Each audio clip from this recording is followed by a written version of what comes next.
ഡൽഹി മുഖ്യമന്ത്രി അരവിന്ദ് കെജ്രിവാൾ ജയിൽ മോചിതനായി. മദ്യനയം അഴിമതി കേസിൽ സുപ്രീം കോടതി ജാമ്യം അനുവദിച്ചതോടെയാണ് 5.5 മാസത്തിന് ശേഷം കെജ്രിവാൾ പുറത്തേക്ക് ഇറങ്ങുന്നത്.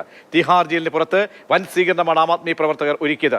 എത്ര തകർക്കാൻ ശ്രമിച്ചാലും നടക്കില്ല എന്ന് കെജ്രിവാൾ പറഞ്ഞു. केजरीवाल को जेल में डाल देंगे तो केजरीवाल के हौसले टूट जाएंगे।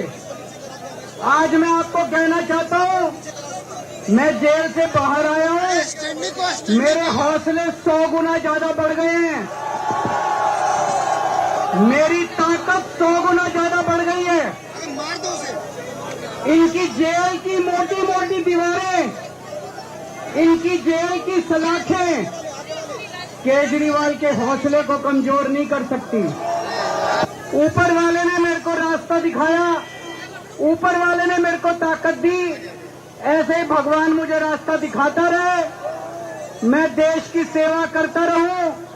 और ये जितनी राष्ट्र विरोधी ताकतें हैं जो देश के विकास को रोक रही हैं, जो देश को बांटने का काम कर रही हैं, जो देश को अंदर से कमजोर करने का काम कर रही हैं, जिंदगी भर में इनके खिलाफ लड़ा हूं, आगे भी ऐसे ही लड़ता रहूंगा।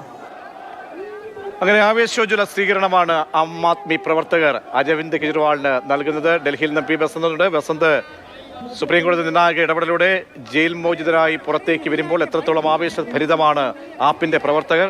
വരാനിരിക്കുന്ന തിരഞ്ഞെടുപ്പുകളെയൊക്കെ തന്നെ അത് അനുകൂല സാഹചര്യം ഒരുക്കാൻ തക്ക രീതിയിൽ ഈ പുറത്തേക്ക് ഇറങ്ങുന്ന സന്ദർഭത്തെ പാർട്ടി പ്രവർത്തകർ എങ്ങനെ മാറ്റുന്നുണ്ട്?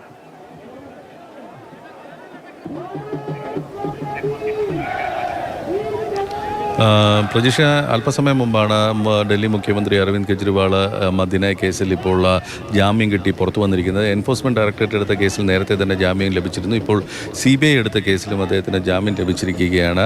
EDയുടെ കേസിൽ ജാമ്യം നൽകുമ്പോൾ നൽകിയ വ്യവസ്ഥകൾ തന്നെയാണ് ഇപ്പോൾ CBIയുടെ കാര്യത്തിലും സുപ്രീം കോടതി നൽകിയിരിക്കുന്നത്. 10 ലക്ഷം രൂപ ജാമ്യം തുക കെട്ടിവെക്കണം എന്നുള്ളൊരു നിർദ്ദേശം കൂടിയുണ്ട്. ബാക്കി EDയുടെ കേസിൽ നൽകിയിരുന്ന എല്ലാ ജാമ്യ വ്യവസ്ഥകളും ഇപ്പോൾ പാലിക്കേണ്ടതുണ്ട്. അദ്ദേഹം പുറത്തിറങ്ങിയ ശേഷം അദ്ദേഹത്തിന് സ്വീകരണമാണ് തിഹാർ ജയിലിൽ ഒരുക്കിയിരുന്നത്. വലിയ സ്വീകരണമാണ് ഒരുക്കിയിരുന്നത്. ആം ആദ്മി പാർട്ടി നേതാക്കളും മന്ത്രിമാരും അതോടൊപ്പം തന്നെ പഞ്ചാബ് മുഖ്യമന്ത്രി ഭഗവന്ത് സിംഗ് മാനും അടക്കമുള്ളവർ തിഹാർ ജയിലിലെത്തിയിരുന്നു. അദ്ദേഹം പുറത്തിറങ്ങി പറഞ്ഞത് ഈ വാചകങ്ങളാണ്: I have faced many difficulties in my life but God has supported me at every step. This time too God supported me because I was honest. ഞാൻ ആത്മാർത്ഥതയുള്ള ഒരാളായതുകൊണ്ട് ദൈവം എന്നെ പിന്തുണച്ചിരിക്കുകയാണ്. എൻ്റെ എല്ലാ ചുവടുവെപ്പിലും ദൈവം എന്നോടൊപ്പം ഉണ്ടായിരുന്നു എന്നുള്ളൊരു വാചകങ്ങളാണ് അദ്ദേഹം പറഞ്ഞത്. ഹരിയാന നിയമസഭാ തെരഞ്ഞെടുപ്പ് അടുത്തിരിക്കുകയാണ്. അരവിന്ദ് കെജ്രിവാളിന് മോചനം ലഭിക്കുന്നത്. ആം ആദ്മി പാർട്ടിക്ക് വേണ്ടി അദ്ദേഹം പ്രവർത്തനത്തിന് ഇറങ്ങുമോ എന്നുള്ളതാണ് കണ്ടറിയേണ്ടത്.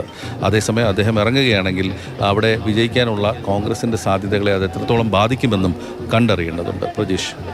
ശരി, ഡൽഹിയിൽ നിന്ന് പി ബസന്താണ് വിവരങ്ങൾ നൽകി.